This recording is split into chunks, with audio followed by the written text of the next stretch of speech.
Good evening, and we'll start from where we left. I hope you can see. So I thought I'll first talk about the books that I had mentioned. Let's see, I mentioned these books.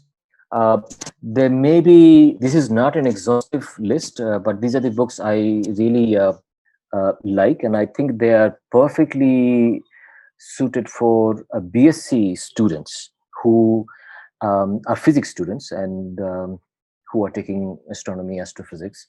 The book by Frank Shu is a classic one. It's a pretty old book, but you know it remains a classic. And the one by Dan Maus on the left is a relatively recent book, and it's a very well written book. There are exercises which are also very helpful, which you can give post to your students. They're also very useful. Okay, so we had left. We talked about this two temperature model of a star. For example, the sun. It's a very simplified model, and we realized how the outer uh, atmospheric layer, which is slightly cooler than the interior, is going to distort the radiation that comes out of the interior, and we try to understand. So far we have been talking about black body radiation, and so this is, for example, what we wanted to understand, right?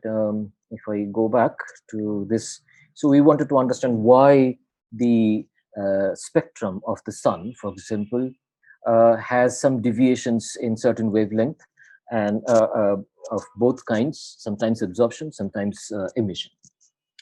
Now that's sort of an overall picture. Let's get more specific then. Let's talk about these lines, these absorption lines, and we can then become more quantitative about the temperature, and this will also bring out how we classify, how we understand the spectrum of other stars physically, and the spectral classification, etc., etc. And so here, for example, you notice that there's a calcium 2K line, and at the end of the lecture, I would try to talk about why this line. Why do you see an absorption line from a singly ionized calcium, for example? We'll try to understand that. Right. So we have to talk about spectral lines then, and uh, I suppose one can begin with a simple description in the class of, say, the hydrogen atom, the energy structure, the ground level, and this first excited and the second excited level, and then different lines that you see from these lines. For example, there are different series: Lyman series line, Balmer series line. Lyman series is when you so let's talk about only absorption lines here. So when you get an absorption from level 1 to level 2, you get a Lyman alpha line. Level 1 to level 3, that's a Lyman beta line. Right? These are all Lyman series lines.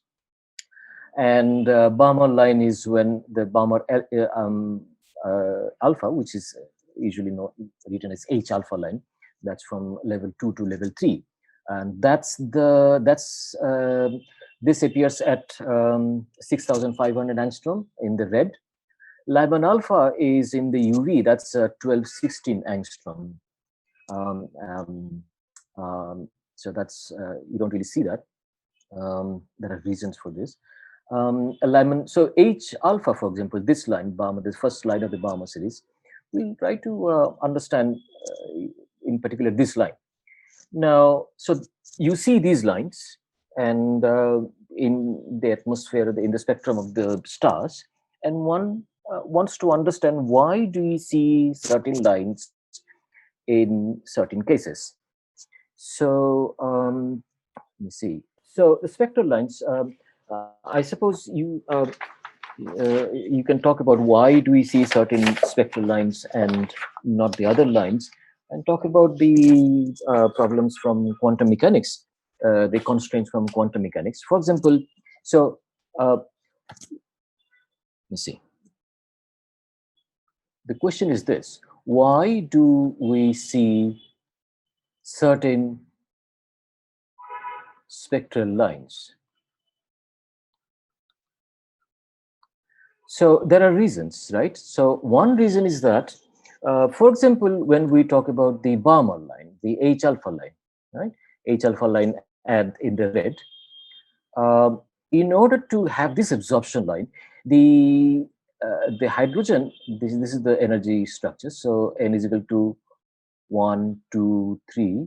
And H alpha line, as I mentioned, is this line when the electron absorbs the photon from first excited state to the second excited state, right? Now, in order to do that, the electron has to be there in the second level already, right? So uh, there is a this puts certain constraints. So, for example, this will depend on how the electrons are populated in different energy levels. So we, of course, have to talk about then Boltzmann distribution, right? So there is then constraints from Boltzmann distribution. How are the electrons populated in different levels? That's one constraint. Second constraint can come from quantum mechanical constraints. For example, say the second line, right? So these are all the principal lines, and then you have fine structure lines because of spin orbit coupling. Then you have hyperfine structure lines because of spin-spin coupling. So these produce the different angular momentum, SPD, etc. Right? So for example, a line say 2s to 1s is sort of, we call it forbidden line. Well, this line you don't see because what's going to happen is that electromagnetic wave, when it's emitted, it carries angular momentum. And because both of them are S level, so the angular momentum has to then be carried away by the electron spin, which means the electron spin has to flip. So if it is half, then it has to become minus half. Otherwise, the angular momentum conservation is going to be violated, and that has very, very low probability, this flip of electron, which is why we call it forbidden. So for example, when you get a Lyman alpha line, you actually get from 2p to 1s, right? So students who have been exposed to a little bit of quantum mechanics, they will understand this much. So one can talk about these constraints, the selection rules, for example. So one can talk about the selection rules, right? Sorry.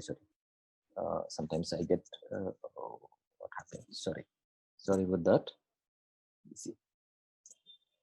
I have to get rid of this. Okay. So anyway, so these are the things one can talk about. Let's see, getting very messy. Sorry about that. Okay. So the question is, why do we see certain spectral lines, right? And after, say, I mentioned that this is constraints from the Boltzmann distribution. And this is a question that was posed actually 100 years ago. And this year is the last year, I think, was the centenary year of publication of papers from a young man from Calcutta University, M.N. Saha, Meghnad Saha, and he wrote a series of papers beginning with in 1920. And so this is actually a centenary, 100 years since that. And his papers basically revolutionized astronomy in the sense that then he gave a physical reason to understand why do we see certain lines in the front of us, the spectrum of the sun, spectrum of other stars, and how do you use them to understand the physical state of the matter in stars, in the outer layers of the stars, to be specific. So I thought we'll talk about Saha's ionization formula and carry on from there to understand the spectrum. There are many ways of, I'm sure, I mean, you're all teachers, so I'm sure you have different your own way of dealing with deriving Saha's ionization formula in your class. Um, and Saha had his own way. I mean, the original method that Saha used, I'm not going to follow that. I sort of, I'm going to take a sort of shortcut which can be finished within one class, which I find useful because if it is carried over to second class, then students tend to forget what was assumed, and and it's so I'm going to take a shortcut, and I'm not going to use the Saha's original way of deriving, but which has its own advantages, which I'll point out later. What is the advantage of Saha's own original derivation? But let's get on with this. So we'll have to use certain concepts from statistical thermodynamics, which you are all familiar with. So this will be basically recapitulation, but it's better to do it instead of just flashing the um, Saha's ionization formula. Um, so let's say that we have an atom, and this is in thermodynamic equilibrium. Then we expect Boltzmann distribution being valid when we talk about level population, right? So let's say we know the Boltzmann distribution tells you that number of electrons in the nth level compared to the number of electrons in the first level, the ground state, is given by, this is the statistical weight of the nth level, this is the statistical weight of the first level, and then you have this Boltzmann uh, uh, exponential at a given temperature. This is the Boltzmann constant K, and this is the energy difference between nth level and the first level. The one means the ground state level. Right? This is Boltzmann distribution.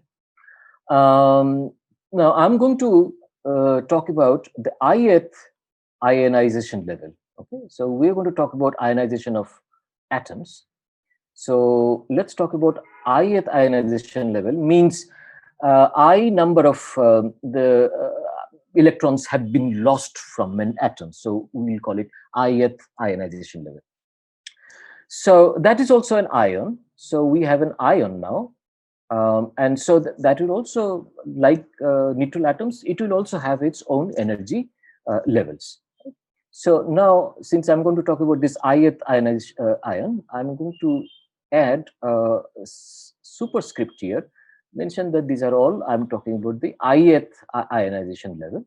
Okay, and so all this I'm going to make sure that basically we are talking about the ith ionization level. Right now, what I'm going to do, I'm not going to be interested in only the level population of the nth energy level, but I'm going to talk about all the energy levels for the ion, okay, with respect to the first level, which means I'm basically going to take a sum over all the levels. Well, n basically, let's say j going from j1 to infinity, right? Okay, and so I'm going to basically talk about all the excited levels. So these then will have this is the ratio of all the atoms which have electrons in all the other levels corresponding to the first level. So here I'm going to take the sum. So basically, the downstairs will be the same. I'm talking about the same thing here, but on the upstairs, I'm going to have a sum. Right? We're taking a sum over there. Sum over j going from say 1 to infinity, and this is a j. Then let me try to be so ej I E1 I over kt. Okay? And this is a sum over that. And as you know, this is what we call a partition function, right? This is the partition function for the, okay, now I should not write it here. I should write, because I've been writing superscript for the ion. So this is the partition function for the ion. Partition function is nothing but a sum over the statistical weight of different levels and the probability of those levels being populated by the Boltzmann distribution, right? So this is what we call partition function. Now, I'm going to now ionize this ion to the next levels, which means I'm going to make this ion lose one electron, and I'm going to go to the I plus 1th ionization level. And I'm going to ask this question, what about this ratio, I plus 1, okay, to the same thing. So let's say I'm going to then talk about I plus 1th level. So I'll just add I plus 1 in the superscript, okay?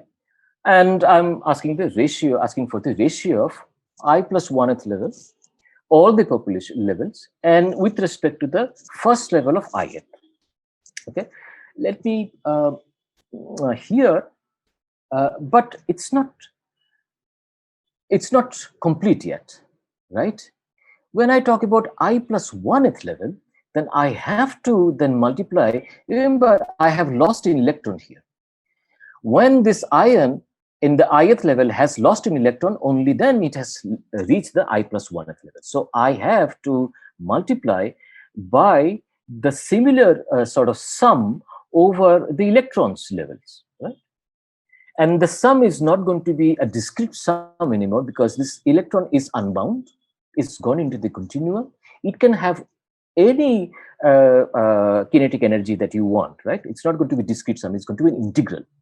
So I have to have an integral. What is this integral? I have to basically multiply by basically the statistical weight of each.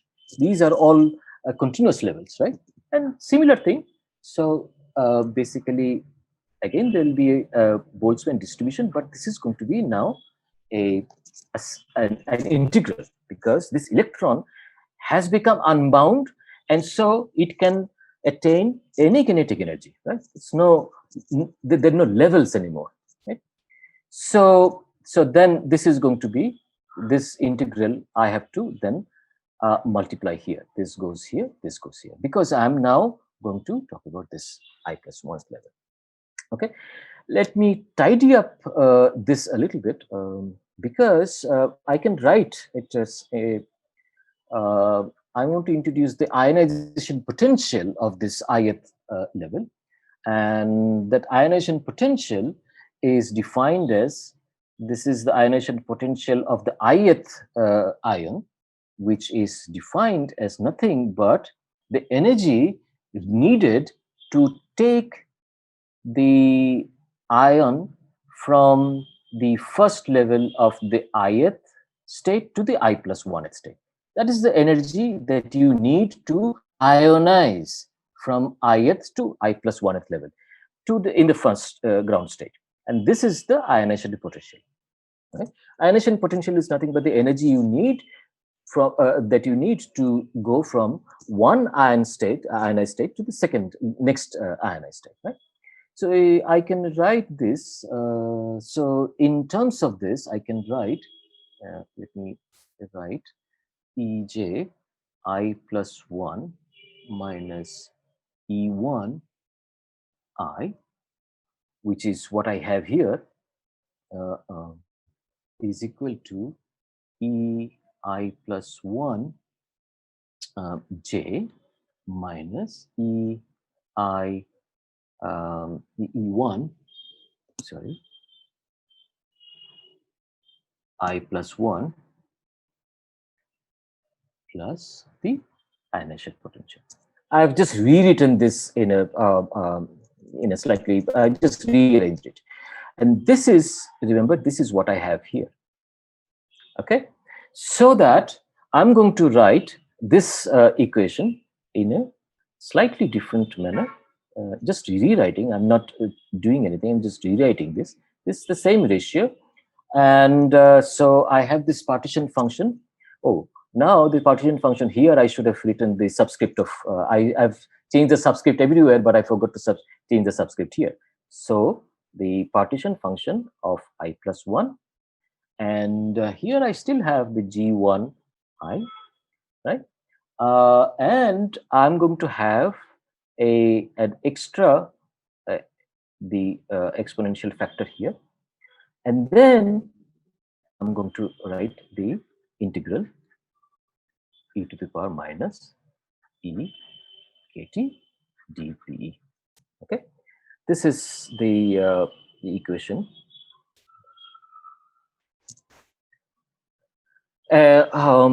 Right. So I would like to then let's try to see what this is. Right? This is the crux of the Sahajination formula. So I'm going to delete this and then carry it over to the next page. Right. So this is the integral that I want to focus on. The integral is what? G for the electron, right? E to the power minus E over kt dpe. And this is from 0 to infinity, of course. The electron can have all the energies. Let's look at this. Now, we know that the number of electron states, so in the momentum level, so suppose we talk about talk about the momentum interval between PE and P plus dPe, then the physical volume, of course, is going to be there. Let's say this is some delta V, and the electron, the momentum, this is the phase space. This is the phase space volume, and uncertainty principle then tells you the number of cells is going to be divided by h cube, and each cell can have 2 electrons because there are 2 spin states. Right? This is the basics of statistical thermodynamics, and this is just recapitulation, right? So this is the phase space volume, and then divided by h cube, and each cell then can have 2 electrons because of 2 electron states. And this, by the way, can be written as it's a volume in momentum space, right? So this is 4 pi p square dp. What is p? P square is nothing but electron energy by 2 me. Right? This is I'm sorry, I wrote it in a different way. So p square is basically E time 2 me. Right. So then this equation I can rewrite, and so this is basically GEP, and so I can write it as 2VE 4 pi p square dP h cube. What is this volume? This volume is the available volume for an electron, and as you can argue that this is nothing but 1 over the number density of electrons. The fewer the electrons, the bigger is the available volume to it, right? So they have to be inversely proportional. So this is the available volume for an electron is nothing but 1 over N. N is the number density of electrons, number per unit volume, right? So this is then 2 Ne h cube, and then 4 pi Pe square dP. I'm also going to then change the variables to make it tidy a little bit. Let's E over KT, I'm going to write it as X. Okay, so that this becomes an easy for me. Now, which means actually done that here. Which means right. So let's see. So PE square then becomes EE is XKT. So X times 2 ME KT. That becomes my PE square. And PE then becomes root x, root of 2 ME KT. And DPE then becomes, this is 2 ME KT remains the same. I get a half because of this x to the power half, and then root x, and then dx. Do you agree with this? I'm just doing a change of variable here so that I can put it in here. So after this, all this manipulation, what I will have from here is, let me see, would I have space to do this? So I'm just going to carry it here, okay? So this is 2, then times 4 pi, this is ME HQ. P square, I'm going to write it as this, which is x times this, and x is going to be inside my integral, and outside I'll have 2 ME KT, and then you can see that I'll have another 2 ME KT to the power half. So together they will have a power of 3 by 2. Right? There's a factor of 2 coming from here, and there's a root x coming from here, and then e to the power minus x, and then dx. That looks actually better. Okay. Okay. Let's get rid of some of these things so that basically we'll have NE h cube 2 ME KT 3/2, and this is root x, then e to the power minus x dx, going from 0 to infinity. And this is this can be evaluated. This is you can do this with gamma function, and so which can be this is a standard sort of integral, and it is root pi over 2, right? So root pi over 2, which means there's a factor of 2 here and 2, so 2 goes away, and I get, and then pi, and then this root pi, I can KT pi 3 by 2. That's my integral. Okay, that is the whole integral. Then let's go back to, let's go back to our equation that we had for these. Okay, we have actually evaluated this integral.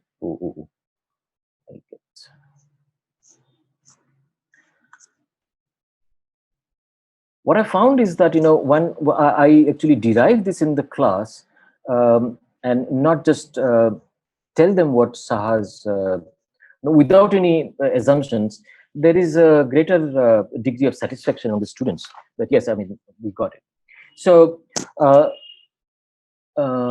remember we had this, so we I plus 1 level, and then and the I at level, and so here I have also now taken a sum over the ground state here, the downstairs here. So I'll have a partition function here also for the ith level. So see, I have done basically sum, and then so also I'll have a partition function for the ith level, partition function for the I plus 1th level, and there was this factor of remember ionization potential I had, and then from this integral I have got some other terms. What are the terms? 2 pi ME KT 3 over 2. And this is it. This is actually Saha's ionization formula. You can write it in terms of saying that, well, P, I'll write pressure. Pressure, I should write it capital P, right? So I can write the electron pressure as NE, and then you can write it equivalently in terms of pressure. Okay? And it's, since it is also usually written in terms of pressure, let me just write it down anyway.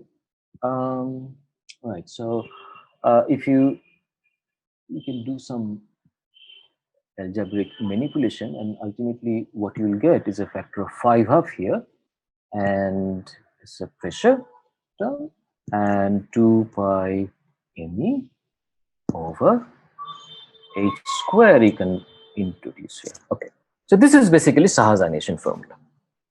Okay, let's look at it a little bit, and let's think of all the terms and the physical significance of this.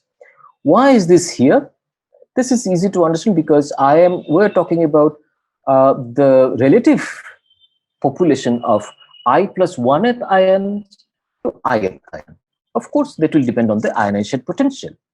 Makes sense. I need some energy to take an ion from ith level to I plus 1th level. So this basically reflects that energy. Okay. Forget about the fundamental constants. What are the other things? Okay. Partition function. The students sometimes get really confused. Why do we have to actually think of partition function here? You see, when I'm taking the ith ion to the I plus 1th ion, I have what I've done? I've knocked off an electron. But an electron could have been knocked off from the first excited level, second excited level, any level, right? But depending on the energy structure, it's easier to knock off an electron from the first excited level. But the probability of an electron already being in the excited state should also be included. This is what is encoded in the partition function. Partition function is nothing but a weighted sum of the statistical weight and the level population probability. And since I'm going from first level to ith level to I plus 1th ionization level, I can have different energies, right, depending on from which level I have knocked off this electron. And the relative probability that the electron is already there in that population is encoded in the partition function, which is why I need a partition function. What else is there? Well, for me, the most surprising part of Saha's ionization formula is this thing, is this part. I don't know about you, but when I first look at Saha's ionization formula and present it to the students, I mean, this is why I would like them to look at, and I ask them, do you expect it to be there? I mean, why should it depend on how many electrons are there there around? Why should it depend on that?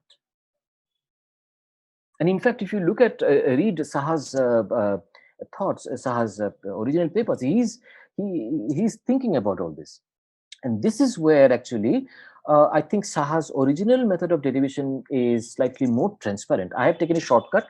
I have derived the Saha's ionization formula, but what he said is that when I have ith level ion and I have given some energy and it has gone to I plus 1th ion, but I have lost an electron, right? But this is a reversible reaction. Think in terms of chemical reaction. I have taken ion from ith level to I plus 1th level by having lost an electron.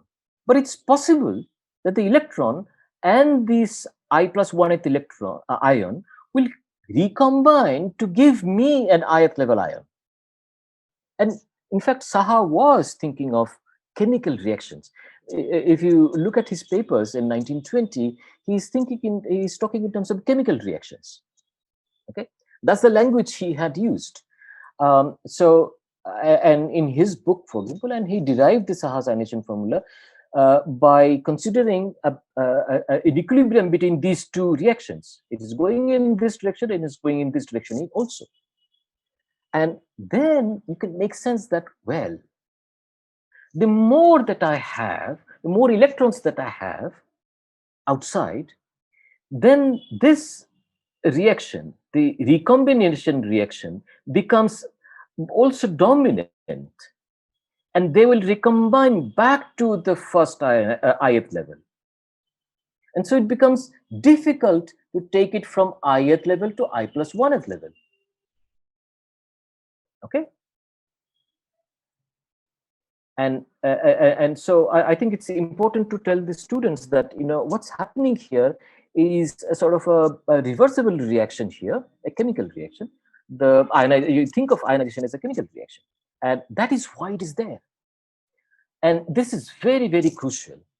I'll give you a very rough analogy. I mean, um, uh, it's a rough analogy in the sense that we know that it's difficult to dry. Suppose you put out a wet cloth to dry on a rainy day. It's going to take a long time to dry. Why?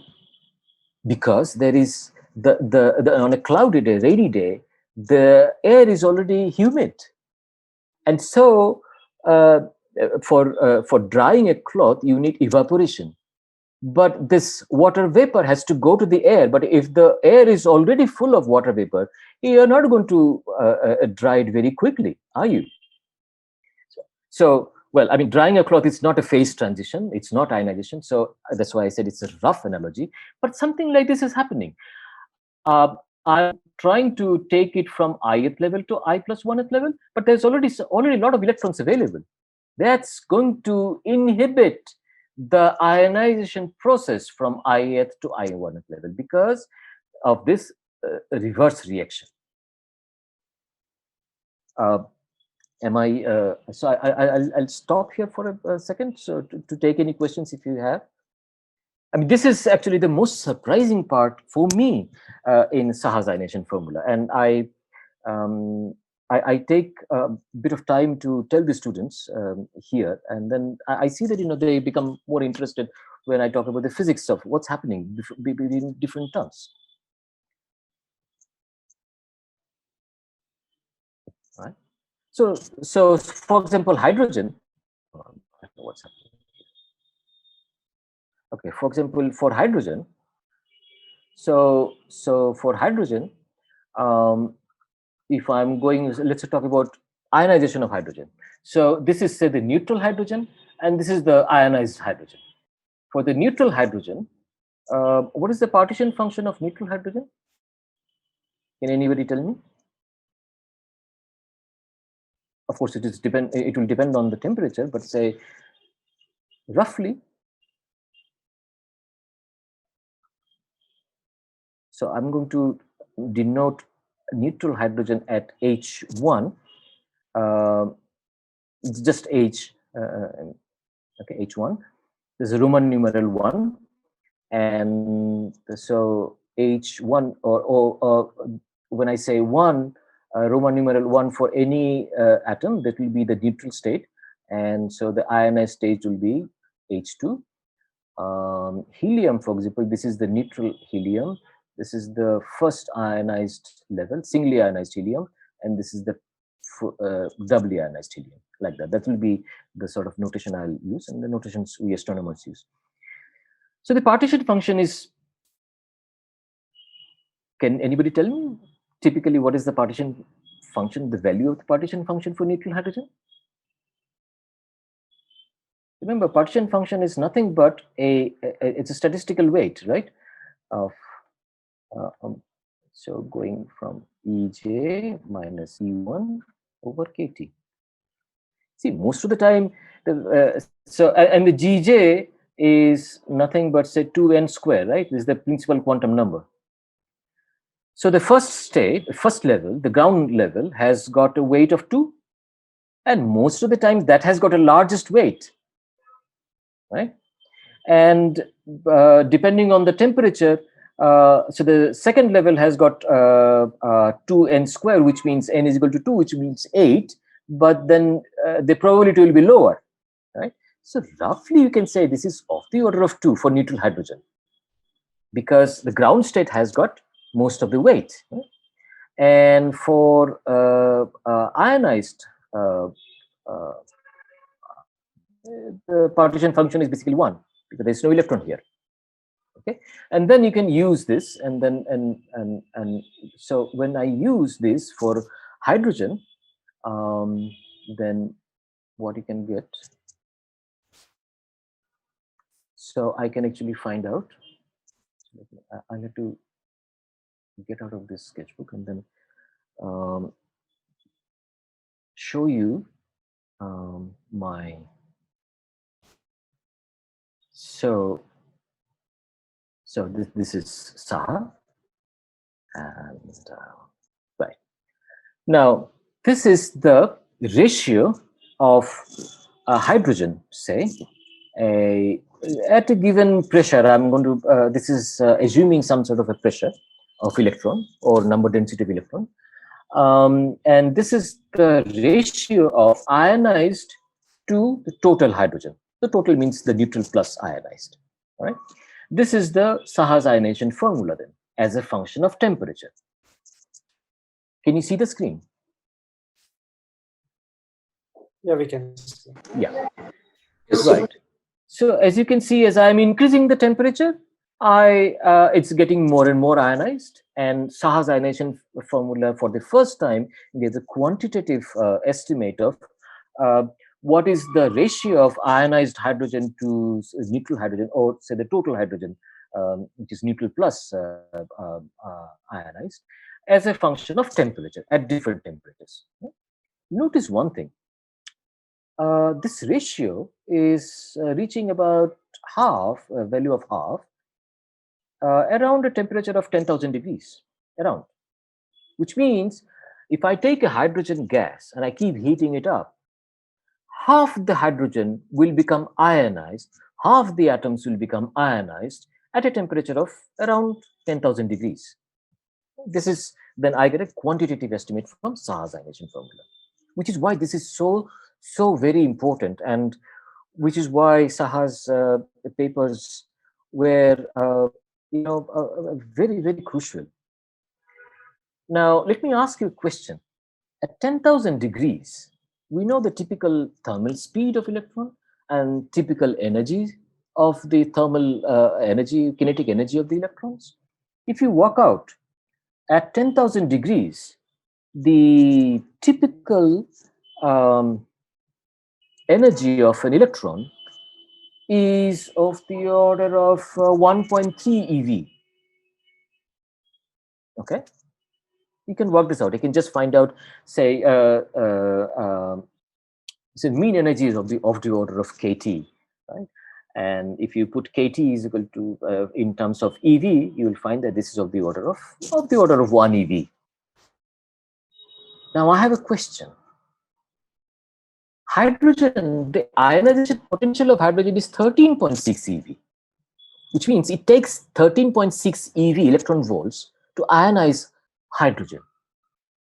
How is it possible that at this temperature, half the hydrogen is ionized? Can anybody shed light on this? This is again a second surprise for me.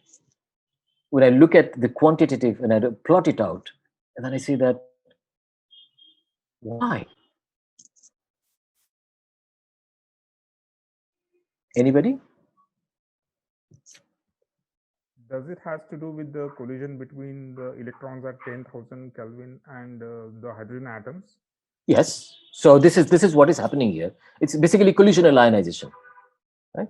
So electrons are knocking around the neutral atoms and then pushing the electron to the knocking it out, right? But what the question I posed is that the mean energy, the average energy of the electrons, gas at 10,000 degrees is of the order of 1 electron volt, not 13.6. It's like a factor of 10 off from the threshold energy that is required to ionized hydrogen. How is it half the hydrogen is ionized already? Is it some due to some quantum mechanical effect of electron? No, it's just classical effect. Oh. All right. Can I say something, sir? Yes, please go ahead. This is on the average. You are ionizing hydrogen atoms for different energy levels, higher energy levels where the ionization potential is less. Okay, that is okay. That is interesting answer.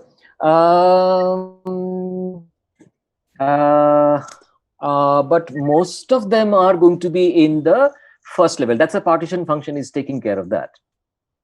But it is at a high temperature, 10,000 Kelvin. I don't know. I mean, Yes, honestly. yes. So what is going to happen? The partition function has increased a little bit. Yes, there is higher probability for the electron to be in the first level, from where. By the way, let's say, okay, fine. Let's take your answer.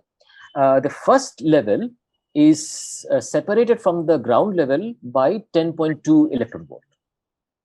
Mhm. The difference between first and ground level and the first exchange is 10.2 electron volt. You still need 3.6, 3.4 electron volt. Yeah. Okay. So actually, it's not a very easy phenomena, but it's happening. Why? Sir, is this due to the degeneracy pressure of the electrons? No. This is totally ideal gas. No degeneracy here. It's ideal gas.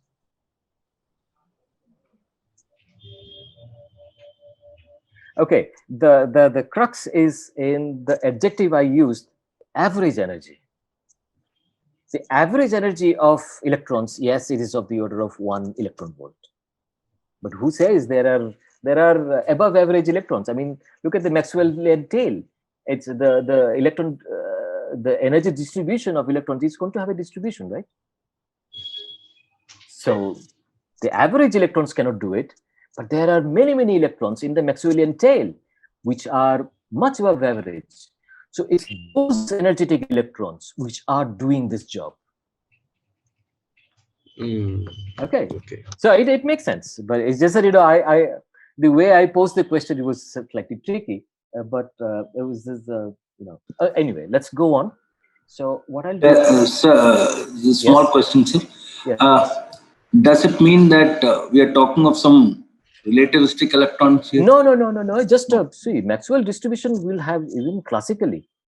Of course, in the very end of the tail, you will have relativistic electrons if the temperature is very high.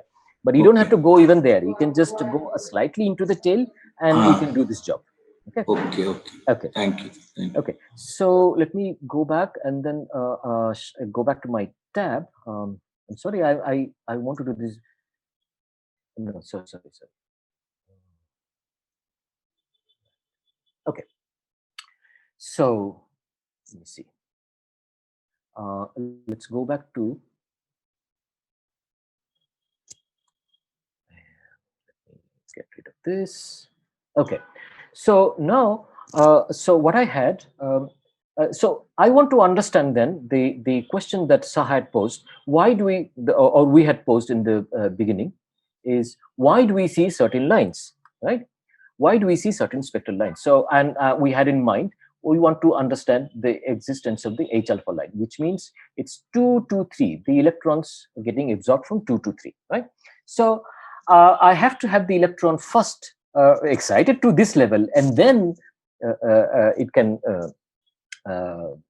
absorb a photon and then go to the third level. What Saha realized is that if you look at this m is equal to 1, 2, 3, right? This is, as I said, 10.2 eV, right? Now, if you already you have an electron here, which is going to show this line is going to come from absorption of photon by electron at the second level to the third level. See, the life of an electron sitting here is very precarious, because a little bit of just 3.4 eV electron volt energy can basically knock this electron out of the whole atom. Forget about taking to the second level. So this is very risky. The situation of this electron is very precarious. Think like this, right? So it's going to, so what Saha realized is that it's going to, this transition is a special one, which is going to happen in a small range of temperatures, right? Where, yes, you have taken it up second level, but it's not too hot that the whole electron gets knocked off from the whole electron, whole atom, right? And this is how Saha was thinking at that time, right? So I want to find out that the fraction of atoms then with electrons at the excited level, say n is equal to 2 to right. So most of the atoms will have either in the first level or second level. Third level, the probabilities are so small that we can ignore. So let us say that all the number of neutral atoms will have either electrons in the first level or electrons in the second level. Okay, I have ignored the third level, fourth level. These are for the typical temperatures of the stars, for example. And now what I'm going to write is that, so what I'm interested in is the number of atoms which has electron in the second level to the total number of, just say we're talking about hydrogen only, right? This is the ratio I want. Let me write down this ratio in a slightly different way. N2, and then I'm going to write Ni here, okay? And then multiply it by, this is the neutral atom, and then this is total, okay? Now, N total, so let me just write it, and I'm going to use this here. So N2 divided by N1 plus N2. And here, remember, N total is going to have N neutral and N ionized. I'm talking about hydrogen only. So Ni divided by Ni plus N ionized. And I'm going to rewrite it again like this. N2, I'm going to divide by N1 on this side, 1, N2 over N1. And here I'm going to then divide it by Ni, and then I'll have N ionized by N neutral. So this is going to be nothing but given by the Boltzmann distribution.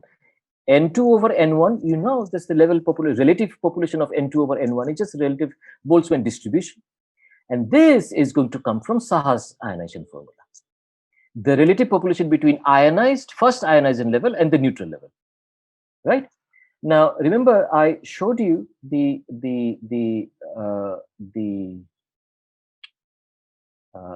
is going to, if I plot as a function of temperature, as I increase the temperature, I'm going to increase the level of relative population of ionized, right? So this is going to go like this. As I increase the temperature, the ratio is going to increase. I'm going to have more and more ionized, right? So, but this is in the downstairs, right? I'm taking, so this, if I want to plot this as a function of temperature, it will go down, right? This fraction is the sort of, okay, it's going to go down. And this, as you can see, this is going to depend on the temperature again. As I increase the temperature, I'm going to populate more and more the second level, right? So if I plot this as a function of temperature, I'll get something like this. As I increase the temperature, more and more ratio increases with temperature. Can you hear me now? Yeah, we can hear you now. Yeah. Now it is okay. Let me repeat this. So what I'm done to the total population, I have written it in a different way. With this is the number of neutral atoms. Okay, I have just rewritten it. And okay, so I'm basically interested in the number of the ratio of atoms which has electron in the second level to the total population, and I've written it in terms of here, in terms of just Ni is N1 is the number of, this is the neutral atoms. Neutral atoms can have either electrons in the first or second. I have ignored the third level here, and N total, of course, has got neutral, and written it in terms of the neutral atom in N1 plus N2, and N total in terms of Ni, and then this is ionized. And I've again just rewritten this sort of things. Okay, I just divided by N1 here and divide by N1 here. And what I pointed out is that this depends on the Boltzmann distribution of the second to the first level, right? Which is going to increase with temperature. This fraction increases with temperature. The more and higher the temperature, more and more second level is going to be more and more populated, right? And this fraction, remember, the ionized fraction goes up with temperature. So this fraction is this is a sort of a opposite trend. So it is going to decrease with temperature, right? This is 1 over that. So ultimately, this ratio depends on two functions which are going in different ways with temperature. One is increasing with temperature, one is decreasing with temperature. And I'm going to multiply these two. And the product of these two will then give me a function which is going to peak at a certain temperature. Okay? For low temperature, physically what's going to happen? At low temperatures, at very low temperatures, the electron is not going to be excited to the first level at all. So this product, this ratio is very small. And at very high temperatures, the electron is going to be knocked off from the whole atom itself. So I'm not going to have many atoms with second level population, right? So again, at high temperatures, this ratio is going to be small. At low temperatures, this is going to be small. Only at a certain temperature, this is going to have appreciable, this fraction will be appreciable. Is that clear? Is that clear? You have one in the denominator n2 plus n2 by n1 plus 1 factor also. Yes, I have here I have divided by n1, right? Yeah, so there is a term 1 plus n2 by n1 in the denominator also. So if the numerator... yes, this is still going to increase with temperature. You can plot it. I'll show you the plots. I will show you the plots. It will still increase with temperature. Okay. Okay. So let me show you the plots. But do you understand the physics of it? At low temperatures, the number of atoms with second level population is going to be 0 because the energy is not enough. And at very high temperatures, remember I said that the life of the electron here is very precarious, right? So the high temperature, it's going to be knocked off from the whole atom. So it's not going to be there in the second, it's not going to hang around in the second level, right? So only at a certain range of temperature, this is possible that I will have an electron in the second level, right? This much is you will accept, right? Physically makes sense, right? So these are the plots. For example, this is the plot for the first fraction. Okay, it's going up as a function of temperature. Okay, and this is the product of the two functions. So at a temperature of 10,000 degrees, you see that there is a peak. Okay, this is the product of two functions. So this is the ratio of the number of atoms in the second level with electrons in the second level to the total. Because this is just a product of two functions which are going in two opposite directions. So the product of such two such functions is going to peak at a certain temperature, right? Makes sense?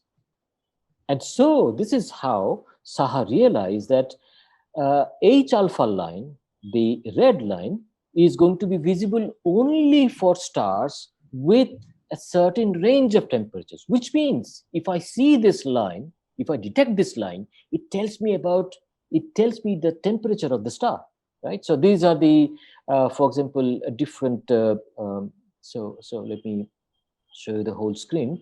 So this is the temperature, the typical spectrum of stars, for example, right? So in some stars, so let's look at this H alpha line. Can you see my cursor? It's in the red, looking at absorption line, right? So you're looking at dark lines. So as you can see that, so these are for different types of stars. As you can see, H alpha line is visible only for certain stars and not for all stars. And the existence of this H alpha line then tells me that the temperature of these stars, as I am circling, the photosphere is going to be of the order of 10,000 degrees. Otherwise, I won't see this line. right? And now you can play this game for all spectral lines, right? And then talk about temperatures of the stars. So this is how Saha basically revolutionized astronomy, saying that if I just talk about different spectral lines, then I can associate different spectral type to different temperatures. Suddenly, everything seemed to make sense that, oh, the spectra of stars are different because different stars have different temperature. Some stars are very hot, and this is so hot, the electron is not going to hang around in the second level.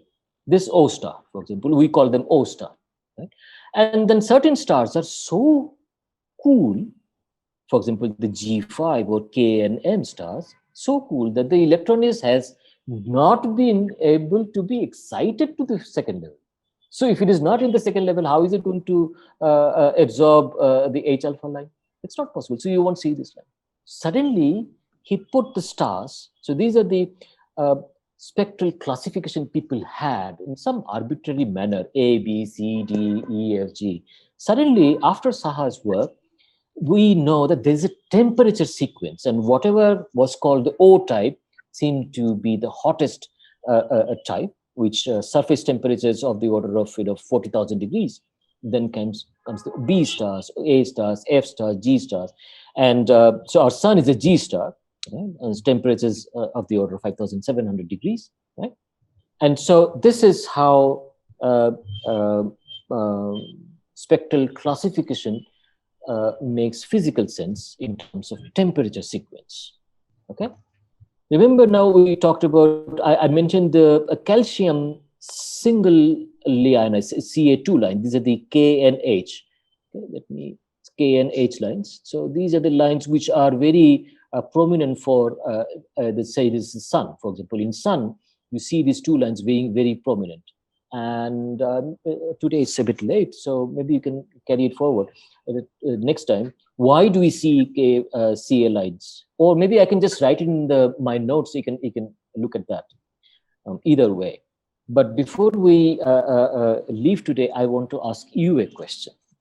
And I was actually expecting a question because, you see, there is a big assumption that is there in Saha's ionization, right? Formula. When I use the Saha's ionization formula and find out or determine the temperature, remember there is in the denominator of Saha's ionization formula, there is this electron pressure term.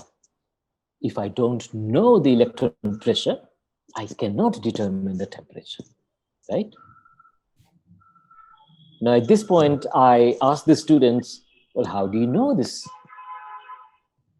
How do you know the electron pressure in stars or in the sun? Can anybody tell me? So pressure is proportional to the number density of electron. I understand that. But how do you know that? Is it like you find out how much percentage of hydrogen is ionized, and from that you know the mass of the star, and you know the. Oh, no. We have not really modeled the stars yet, right? We have not gone that far. Okay. We don't know anything about model of the stars. Now here I want to show you, can you see my screen? It's a paper from 1924. So this is very soon after Saha's paper was published, right? This is a paper by Russell, as some of you would know from a Husband-Russell diagram, right? So he's writing a paper on pressures at the sun's surface, right? And people were actually very, so if you want to use Saha's formula, then you have to know pressure at the sun's surface. And you see, he's talking about what are the available methods of estimating the gas pressure, right?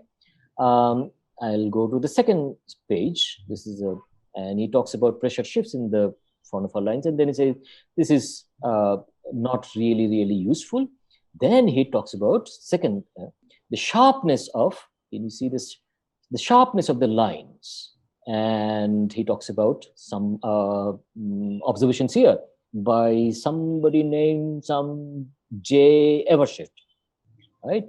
Who has pointed out the existence of distinct hydrogen lines shows the pressure. So he has estimated the pressure in the photosphere of the sun. All right. And I would like to talk about, so maybe you can think about how is it that the sharpness of a line tells us about temperature, the pressure. Does anybody know, is familiar with the name Evershed? Do you know where these observations were done? Anybody? Where was John Evershed doing his observations? Madras Observatory? Say it again. Madras Observatory or something. You were pretty close. He was in Kodaikanal. Close. This is Kodaikanal. He was in Okay. Kodaikanal. So John Evershed was the director of the new the observatory. The Madras Observatory was shifted from to Kodaikanal, and this is a stamp was issued in honor of Evershed, and we'll talk about Evershed effect. Maybe we'll just mention it when we talk about sunspots. And as you can see, all right, there's not much time. This is already 7:45. So let me just briefly mention, I don't think we should spend too much time here. The sharpness of a line. So when we see absorption line, for example, or emission line, it's not a delta function, right? It's not infinitely sharp. There is some width to it, right? Do you know where do we get the width from? Where does the width of a line comes from? Anyone? Is that something to do with Doppler effect, sir? Doppler effect is there, but let's say, yes, you're absolutely correct. If the gas is hot, so what I mean is that, so I have a line here, right? So the line, and then it's not infinitely sharp. So I'm talking about this width. Okay. Line. So this line is basically going from some level, so level 2, level 3, right? So there is, of course, there are many factors for this line broadening. One is, of course, the quantum mechanical effect, uncertainty principle of energy, and the delta E times delta T is proportional to H cross, right? So the energy difference is associated with certain time delay, right? And the time is proportional to the frequency, right? So because of this energy, there's going to be some width here, or in other words, there's a lifetime we're talking about. What is the lifetime of an electron at this level, right? And so it is associated with the Einstein's coefficient for this line, right? So from 3 to 2 and 2 to 3. So because of the uncertainty principle, there is going to be some intrinsic broadening. There is going to be some width in the frequency or wavelength. It is unavoidable, right? This just comes from uncertainty principle, quantum mechanics, and it's called Lorentz broadening. And if you can actually work it out, how this shape is going to look like. And somebody has mentioned that there's going to be Doppler effect also, because, well, this atom is not sitting still, right? It's in a gas, so it's moving this way, that way, all kinds of motions. And what we see is a washed out, smeared out effect, right? And so the Doppler effect is going to also broadening. But there is another effect, which is the pressure. The more suppose this is electron here, right? It's electron here, which is waiting for its chance to absorb a photon and go there, right? But suppose it's an environment of very high pressure. Then before it can do this, it can get knocked down by, say, hitting an electron. Suppose an electron can come and then hit and collisionally de-excite this electron, right? So then it's not going to get chance. So the pressure also then can basically decrease the lifetime of an electron at any level. And if I decrease this, I'm going to increase the width. So pressure can broaden a line.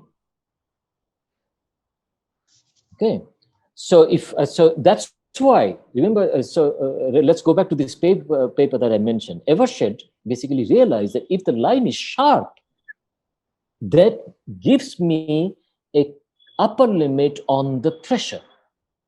Okay, so and this is a way of actually estimating the pressure, and I'll go to show you some. Let me show you some. So for example, this is how we can. This is two examples of a spectrum of two stars. Okay, so here is a very thin line, very thick line. The absorption lines. These are thick, and these are thick because of pressure. And this is how we can actually estimate the pressure, which then I can use in the Saha's ionization formula to then estimate the temperature. And if I don't tell this to the student, I think I'm actually hiding something from there, because otherwise, not everything has been told to them, and they might feel that they've been cheated. They go, well, how do you know that? How do you, and without knowing this, etc. So this is a page from Saha's 1920 paper. And let me just show you. And he was very worried about the calcium tool, single calcium line. And as you can see, he is actually looking at the different ionization level, the partition function, and trying to understand why do we see singly ionized calcium line for the sun. And this is how then he established the temperature of the chromosphere. So remember, the chromosphere is the by the way, when last time I mentioned the spectrum of the sun during an eclipse, this is what you see. This is what called the flash spectrum. This is called the flash spectrum, and this is during the eclipse of the sun. And what you see is the emission from the chromosphere, right? And then the spectral lines, using Saha's ionization formula, you can find out the temperature of the chromosphere, and you can establish that the chromosphere is at a slightly higher temperature at 10,000 degrees than the photosphere. Okay, so we have progressed in our thinking. We had only black body spectrum, and so we had established that in the photosphere it at 6,000 level. Now there's a finer level of thinking now with this spectral lines. We can actually measure or determine the temperature to a greater accuracy, and then divide the sun into different layers. Now we can start talking about different layers even in the outer periphery, right? And I'll stop here. Oh, by the way, this is the yellow line. Can you see the yellow line here? The yellow line is the helium line. The yellow line is the helium line. And I had actually written a book some time ago on how this particular line was discovered. And that's a very interesting story of how this line was discovered in 1868 eclipse. Okay, I'll stop here, and then we'll carry it forward in the next class. We'll start actually talking about, now we have some idea of the temperature of the outer layer, and then the fact that the stars have different temperatures. We can then start thinking of a model of a star. Any questions?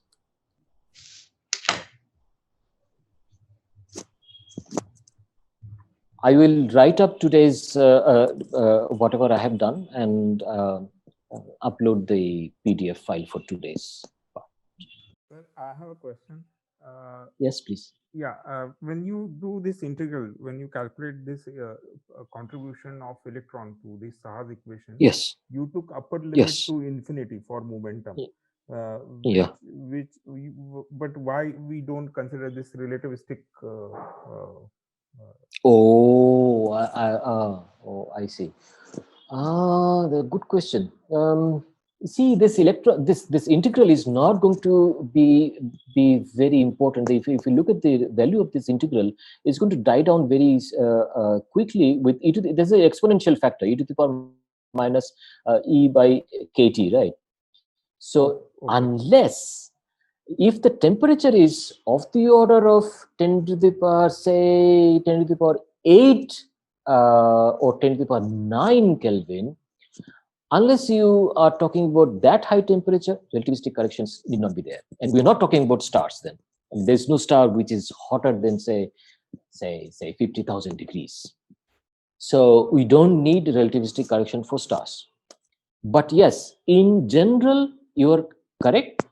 But then you need a very, very high temperature. I mean, this then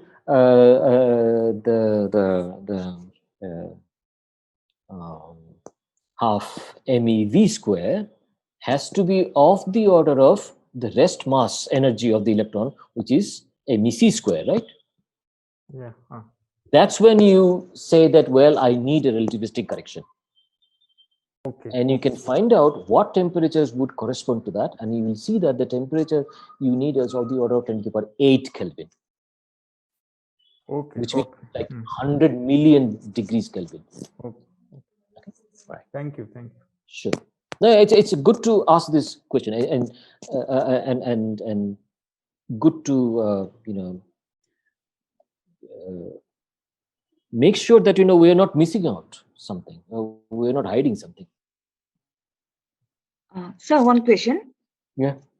Yes, sir. So to get the pressure broadening, we are subtracting the thermal broadening from the line generally. And natural broadening is generally we are considering it generally that remains in a very negligible amount, natural broadening part. But sometimes apart from the pressure broadening, there are some other mechanisms also like wave heating and also like there are many phenomena like which we cannot resolve. So they also contribute to like this line broadening. So in that case, we are not considering those other like small effects like wave broadening, like because of effect of wave turbulence and this small kind of flares. Those things right now we are not considering. So means we are getting an upper limit for the pressure broadening or the electron pressure, right? Hang on. You're talking about different methods of heating. Now I have already assumed that no, sir. Actually, so to get the electron pressure, yes. So generally that can be calculated from the broadening, extra broadening that we are getting, right, yes. sir? Yes. Yes. So to get the extra broadening, we are subtracting the we are thermal broadening part. No. Or Doppler broadening part. No, yes. we don't. What is actually done is you yes. take all three of them together, and then something called. So if you combine the quantum mechanical broadening, which is Lorentzian, and then the Doppler thermal, then the pressure broadening, all of them has to be combined together, and you get what is called the void profile. So you actually fit an absorption line or emission line with a void profile, and then you can actually find out the temperature, etc., etc. So you take all of them into account. But yes, there are assumptions that you have to make. How much of turbulence is there? I don't know. Is it only thermal, or there is a bulk motion involved? But you are, I maybe you are asking about that. Yes, there are some assumptions may have to go in at that level. Yes. But what you do is you take all the three broadening together, and what's called the void profile, VOIGT. This is the person who actually worked it out for the first time. What will be the combined shape of a line if you take all the broadening mechanisms into account, and you try to fit that? Okay. So you don't subtract. What I meant is you don't subtract one after another. You take all of them into account. Okay. I don't know how, am I being too vague, but there is just not too much time. Maybe the next time I can just flash what is void profile fitting, but Maybe sure, Divan Mehdi will talk about it. I don't know. I don't know. Professor Saikia may, but Sure, it's fine, sir. this is very important. You're raising a very important question, because ultimately for astronomers, looking at the lines is our bread and butter. We get all the Yes. information from lines, and one has to understand how a line, we can get different kinds of information from lines. Yes. Thank you, sir. Yeah. Thank you for asking. I would like to ask a question. I mean, what's the sort of uncertainties in this temperature measurements of the stars? For example, photosphere 6000 Kelvin. Is there any measure of uncertainty because of this pressure broadening? All this what is happening. What would the order of magnitude be? Oh, that's good question. I don't know, because I don't work on the sun, but I would assume that it's okay. Let me get back to you on this. I mean, what is the uncertainty? It's a good question. Okay. Let me think about it. The next time we come, I'll talk to my solar astronomer colleagues, and then I'll find out. Okay. Yeah. Mhm.